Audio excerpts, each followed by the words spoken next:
during slavery, it was only like 2% of white people that owned slaves. Who else was who else were picking that cotton out there?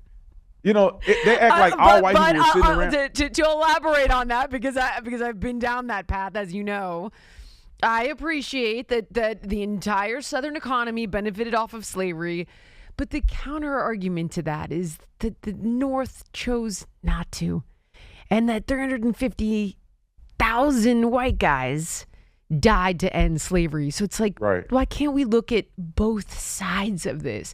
With the point being, not all white people are your enemies. Some of them stand shoulder to shoulder with you at the darkest times. Harriet Tubman. And even then I became a racist for wanting to point that out. When Harriet Tubman started the Underground Railroad, she didn't go to La La Land. She went to the North where black people were free.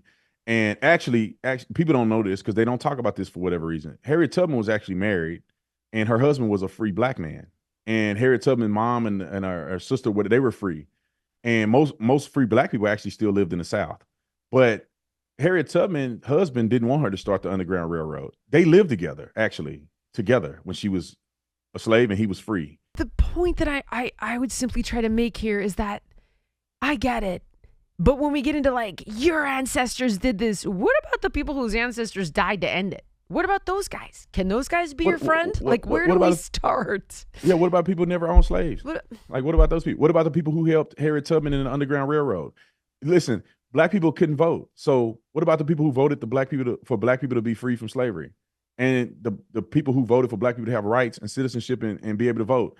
That was all white people. So at some point, we got to give white people some credit that the ending of slavery in America, which was, we were one of the first to end slavery, was white people doing that. It wasn't black people. And millions of, I think it was hundreds of thousands of white people died in the Civil War, which gave freedom to black people.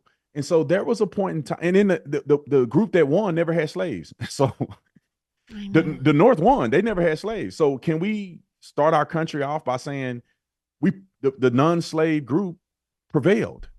And, and racism and prejudice and all that is, Jillian, the most racist people in America today are black people.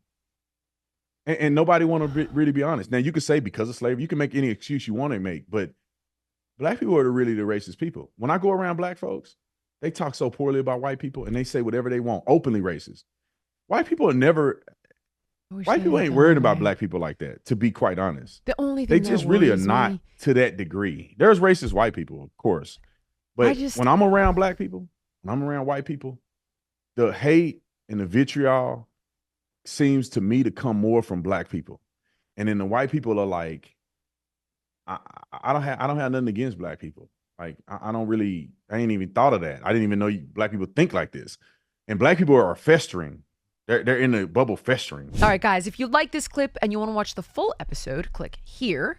And if you want more content like this, you can subscribe to the show by clicking here.